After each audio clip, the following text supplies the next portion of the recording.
players are just blitzing out their opening moves, and we see a French defense, one of my favorite openings for black, and Yash has gone for knight to d2. Bishop went to d7, knight g went to f3, and then c5. Um, captured.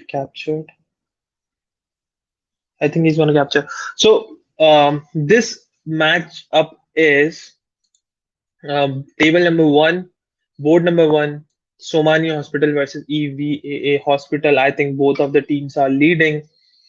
With the white pieces, we have Yash Bharadia, and with the black pieces, we have Pankaj Singh. Yash Bharadia needs no introduction, but I would still do the formality. Yash is in sixth class at Vidyashram Pratap Nagar, Jaipur. He's Commonwealth gold medalist in under 10 age group in 2019, under 9 bronze, and sixth position in world and Asian under 10 age group 2019, and has a FIDE rating of 1670, which does not show his strength because he's much stronger than that. But due to the COVID situation, many of our young talents could not play the tournaments and increase their rating. But they have been working very hard, and we will soon see the results.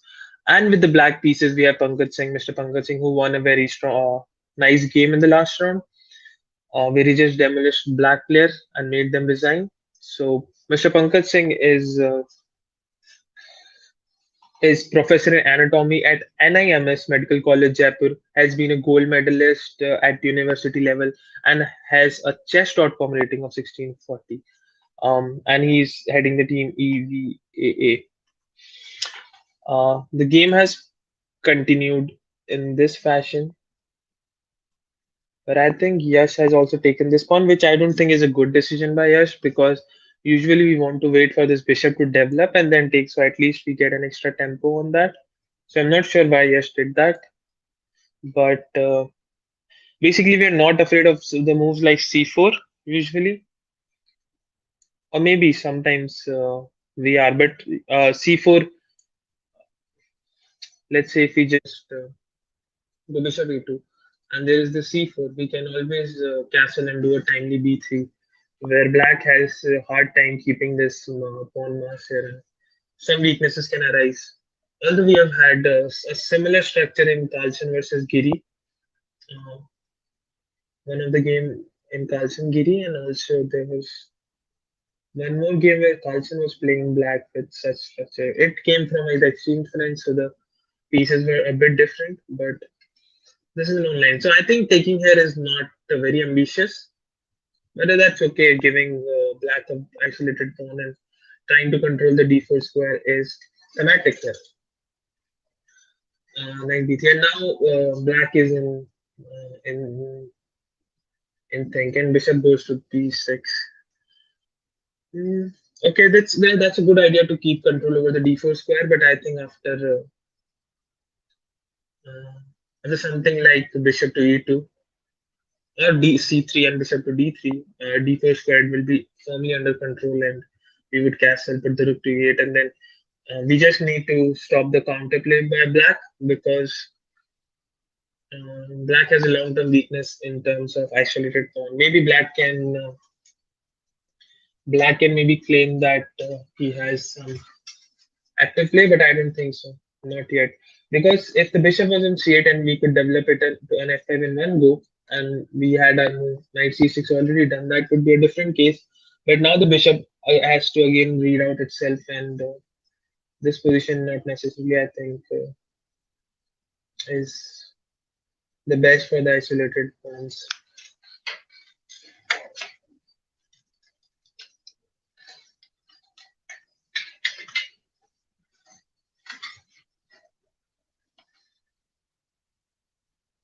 So yes, is thinking. I think c3 or bishop e2 is a very natural move here. Thinking too much here is, yeah, grabbing the pawn is also okay. If the pawn is hanging, then you can just grab it. In fact, that's the whole idea, I think. I totally missed that we can just take the pawn. So that's why Yash did this. He just wanted to take the pawn. Alright, then it makes sense. Just pawn up. But black can get some pieces out and claim that he has compensation, but I don't think he has enough there. So that's why Yash took some time in capture.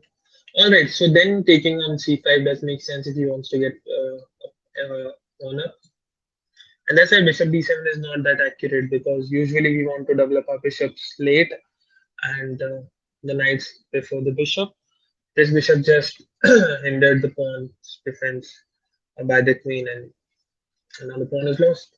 This is a clean pawn up at the very start of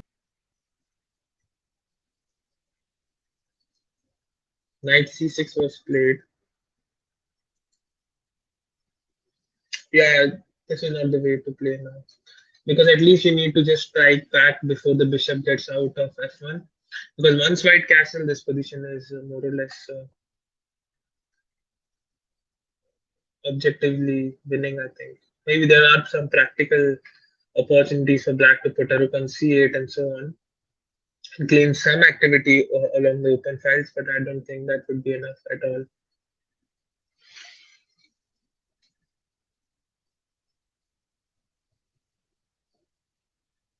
This is again in deep thought. So, so one thing about time management is that you should always know that when to take time and when to just play your moves naturally. And I think this is a classic case where you can just naturally put your bishop on d3 or e2, and those are the two moves you need to ponder upon because I don't see any other move, or every other move seems too loose. Uh, and also castling alongside it does not feel so safe. So maybe bishop to e2 or d3 can follow with a solid position for white, and then castling on the next turn cannot be bad. Maybe there's some Venetian check which he's concerned about.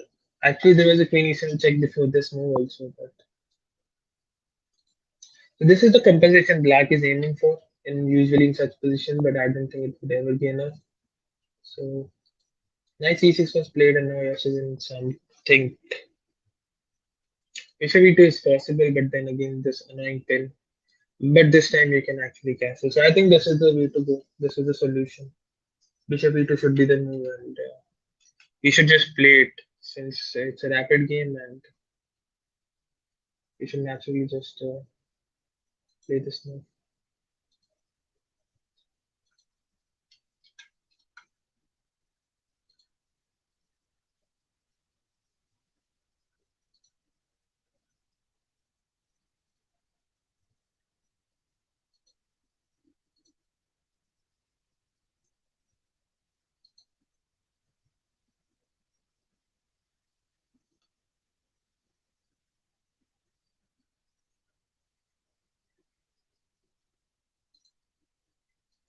Okay.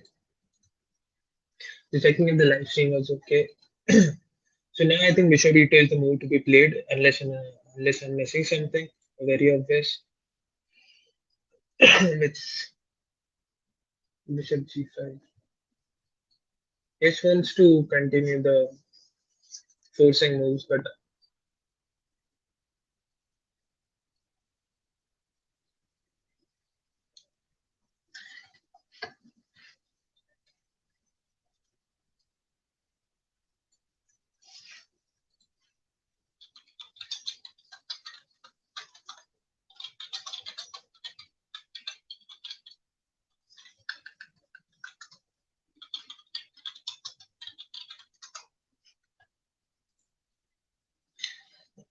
so the bishop goes to G5, and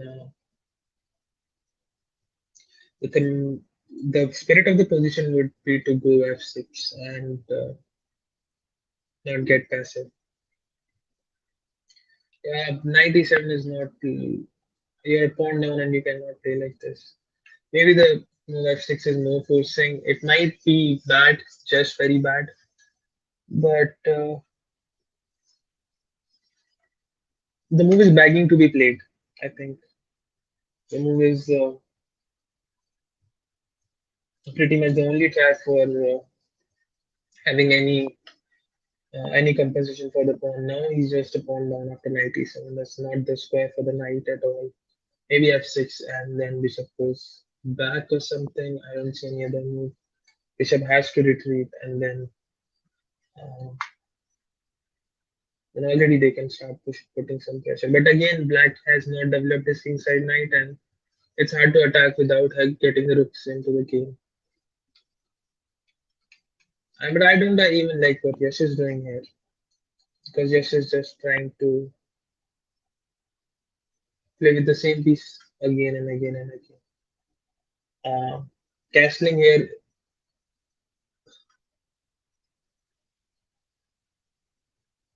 would lose a piece. So maybe going back with the queen was a little bit more stable. I think queen d6. I don't think has any good prospects in the long run. Maybe queen d2 was a little bit more stable, and then you can either castle long or put the bishop out and then castle short. And this is one mistake I see most students also do again and again, and it is that sometimes they get so caught up in the opening. Once their opponent starts playing dubious moves, they start to punish them without developing their own pieces, which should backfire if your opponent is well aware and is a strong player.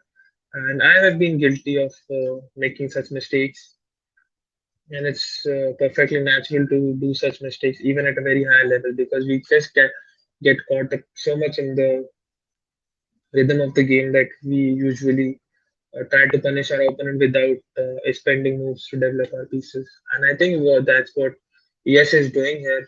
Queen d6 is one of those moves.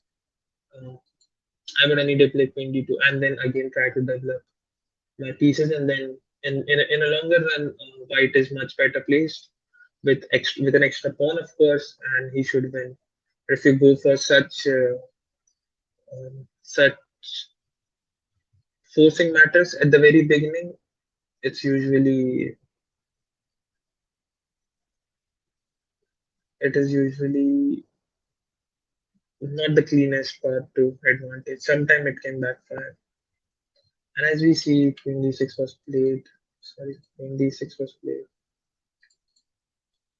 and then Rook c8 was played. Yes, with castle.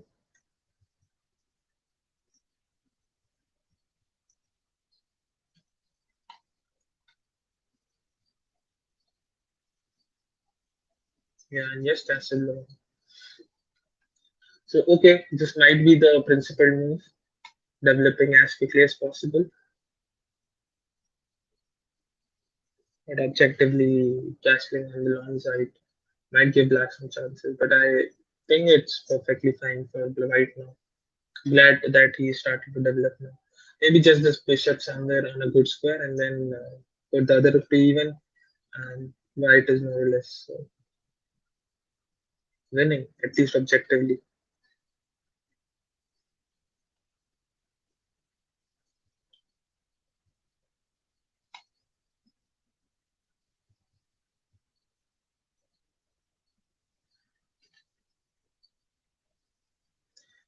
Thank you.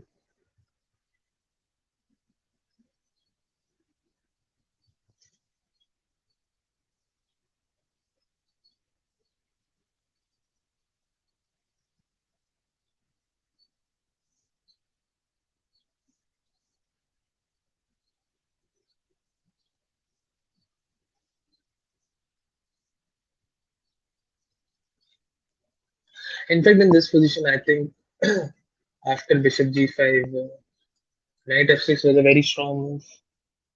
And if you have to capture, then I think it's already even good for black now because they're ready to castle long, short, all sides of the board. And this was the way to go for them. And that's why I did not like this move bishop g5 so much, as I said before also. Not the most principled move.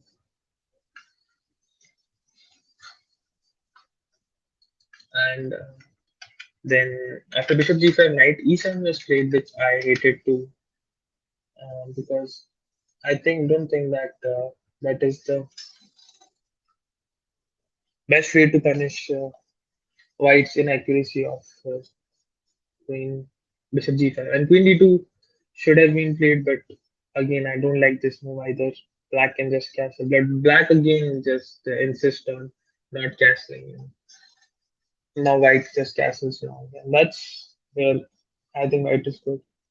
Maybe on the last move also, if black castle short, white is not really having a huge advantage anymore because now there is bishop c7 and all those sort of things. And rook c8 is just not a useful move. Black is still thinking. And the problem with the long castling now is that bishop e6, and somehow black is having more than enough compensation here. At least that's what I feel. Because f2 pawn is a target.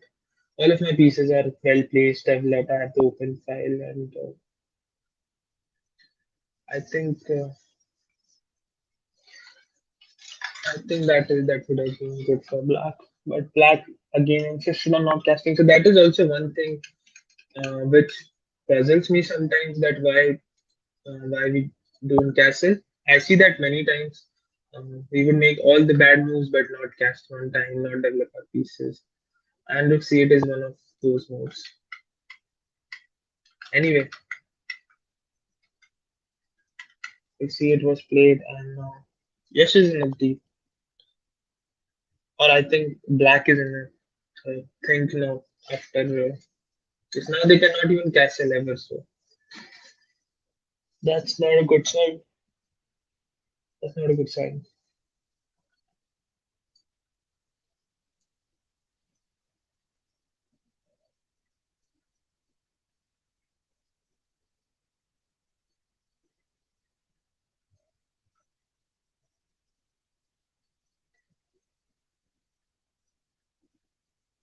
H6 was played, and yeah, I think this game is going to end very soon because Black is not able to develop his pieces, and not he's not even trying to work in that with that idea. So it is just a matter of time that Black will collapse. It's a good game by Yash. Oh, only some mistakes like Queen D6 and Bishop G5 were there's some inaccuracies which one should avoid when they're already in a winning position. They should sail through with smoothly instead of giving some chances with Bishop G5 and Queen D6. But being said, being nevertheless, Yash has again put the position in total control and has come back with the queen. It's just a clean pawn up now. Black cannot castle since the bishop on d7 is hanging all the time, and this is a very unpleasant situation to be in for Mr. Pankaj.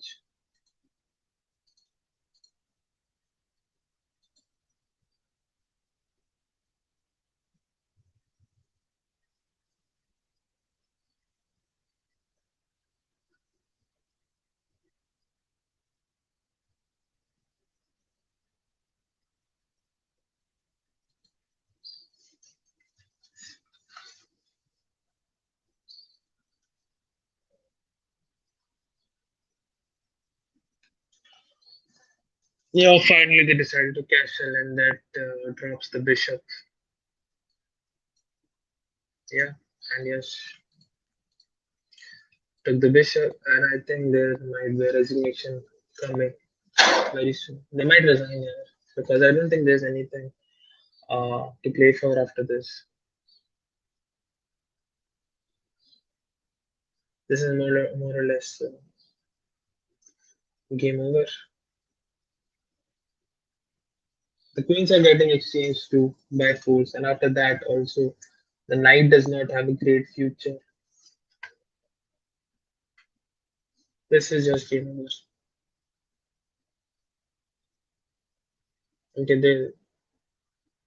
they're playing, they're fighting. You can give that to them.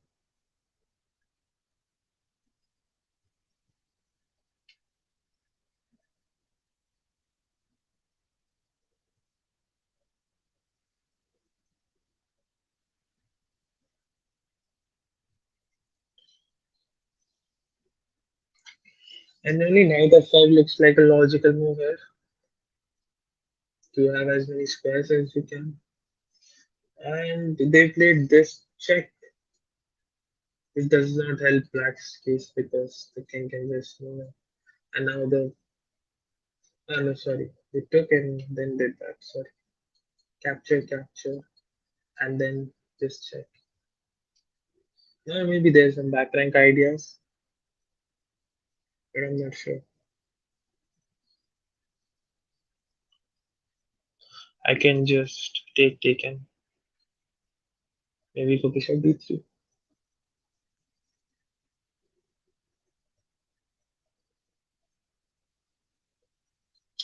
Knight g6. That cannot be good. I just bishop g3 and they also exchange the bishop. Yeah. Yes, he's flipping his pen. He's excited. I think he knows that he has won the game already, and there's not much they can do about it.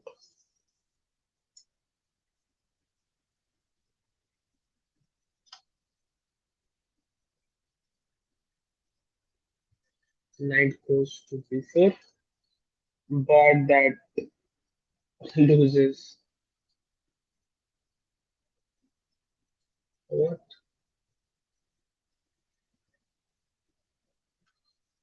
Why do you want to play c3? It just does not look so solid because you also weaken d3 square. Yes, is still young, but yeah, such mistakes.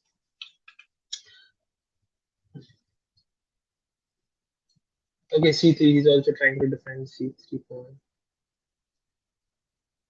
Yeah, in that case, that's okay, but maybe there were better alternatives to maybe go with the knight or. But still, yeah, c3 is not bad since they don't have a knight or bishop. But now we'll only have some hard time developing this bishop, so that is one little detail of the position.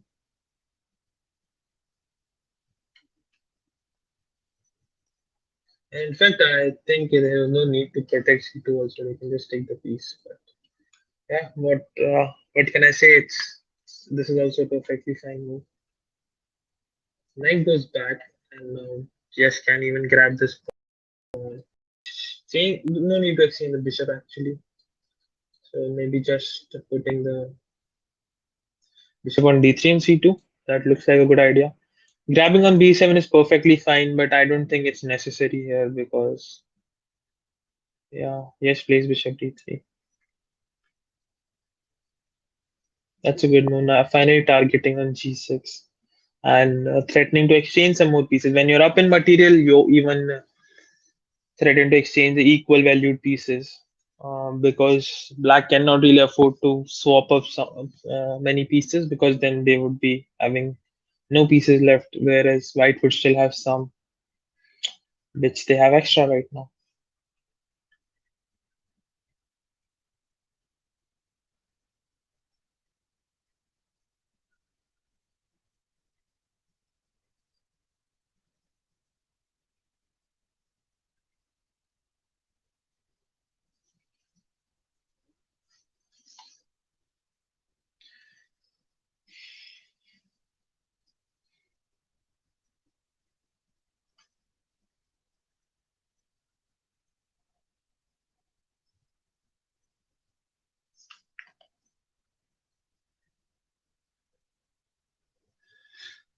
It's very hard for to be black here. I actually don't see any moves. There no chance to create counterplay. You're a piece and a pawn down. So we can look at the standings maybe. Uh, After 3 rounds, Somani Hospital is with a full score. three out of three wins, and EVVA Hospital has two wins and one loss. And this round, Yash from Somani Hospital is also winning this game, so that will give them one important point. So I think if Somani Hospital wins this game, they're more or less champions of this tournament already. That's big, winning the tournament before a round. Also, with a draw, they secured first position. I think that's great. So great play by Somani Hospital, and of course, the other board of EVVAA Hospital would definitely try to score more points and try to win this round in spite of their first board losing the game against Yash. So the second board we have Mr. Neeraj Bhattani versus Mr. Rajat Adich. Third board we have Mr. Shailesh Jain versus Mr. Naresh. Fourth board we have Mrs. Anupama Soni versus Mr. Tanveer. And we have Mr. Ayan Vijay versus uh, Nadish Jain. Let's see if they win this round, then it's more or less over. And I think that we have a move by Black, which is F5.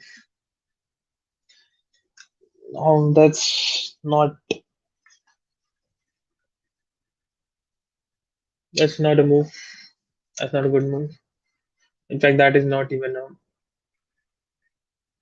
That's just playing the remaining moves out, and yeah,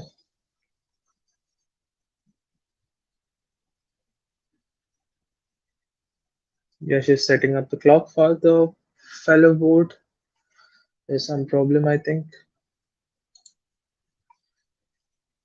Let's look at the standings again. On the second position, we have EVA Hospital.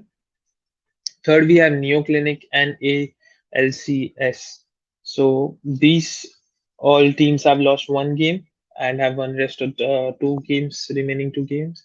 So I think if EVA Hospital loses this game, this would definitely hurt their chances to stand second because Neo Clinic versus ALCS is also going on, and the one taking on winning that match will secure a safe second position, I think. Exciting stuff going on.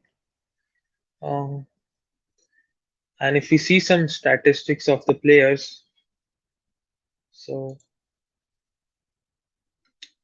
we can see on board number one, the best player is so far is Mr. Arpit Gupta, and he has scored 3 out of 3. And then we have Yash Paradia, and then Anil Rajvanshi, and then Ishan Rijwani. On board two, we have Piyush Bhargav with 3 out of 3, and Rajat Dadi with 2 out of 2, 3 out of 2. And Devrat Singh is also having 2 out of 3. Sorry, 2 out of 3 for Rajadadi as well. On board number three, we have Mr. Basant Gupta, 3 out of 3, and Mr. Lalit Bharadia, um, father of Yash Bharadia, also on 3 out of 3. So an amazing performance by Mr. Lalit Bharadia. In spite of being in the management, he's there to put up some amazing chess. Also, 3 out of 3 is a great score. Then we have Mr. Ankur and DK Sharma with 2 points, 2 out of 2, uh, and 3 out of 2.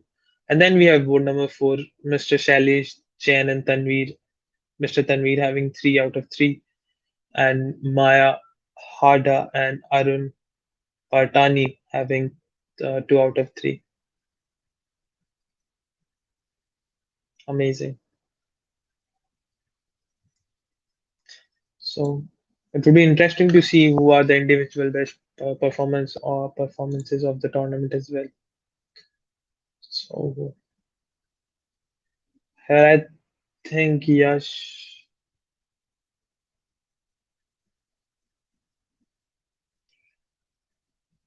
decided to bring his rook somehow to even, I think. Then they went bishop back, Yash took. Oh, sorry, they went there, Yash took. They went there, and then Yash went in, and then they came up.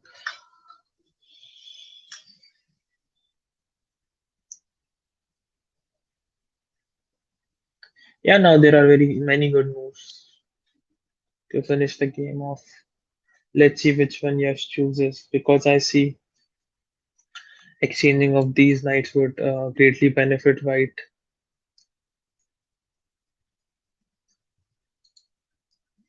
Oh, the rook is. Maybe I missed something. Ah, okay. So somewhere,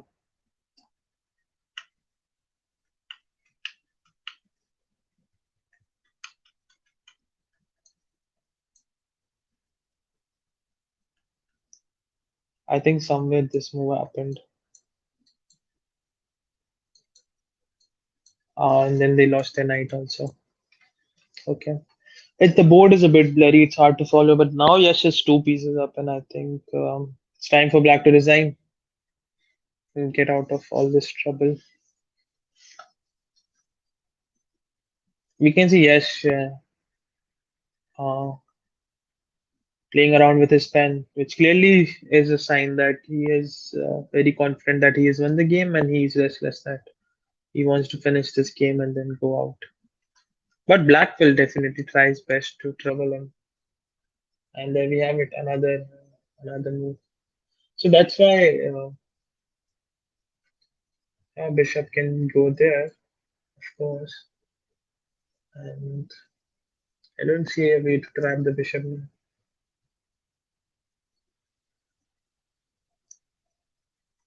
One check, check summon, checkmate. Same as saying,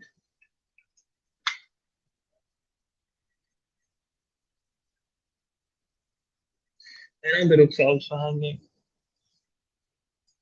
And we see all the squares near the king are so well protected that I don't even see a threat if we give black a couple of moves in a row. Of course, if they cannot capture our stuff, if we ask them to create a threat against our king, it's difficult for them to do anything because our king is pretty safe, and that's the advantage of having extra pieces. It's not that we are going to win in the end game, but also we are having more space, more control over the squares because of our extra pieces.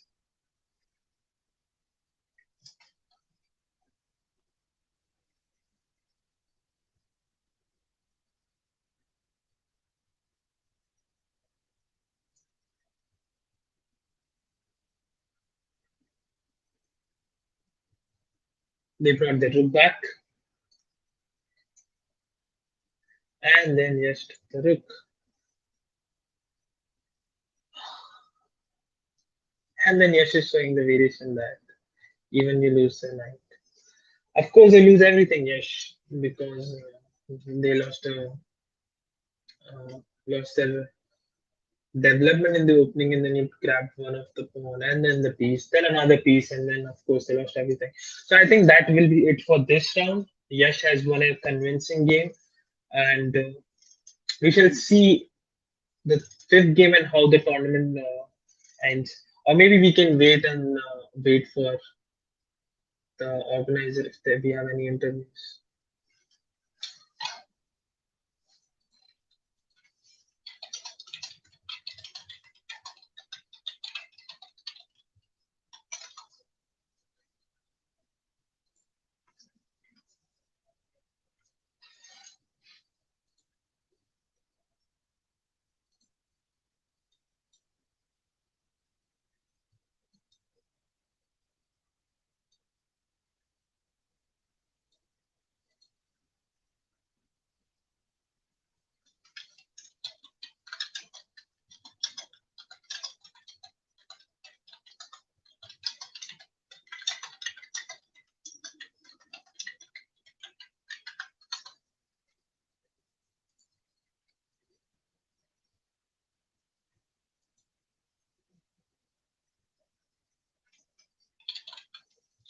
Okay, I think we'll have the interviews in the last round, after the last round. So we will be ending the stream here. That was a great game by Yash, and I'll see you in the fifth round.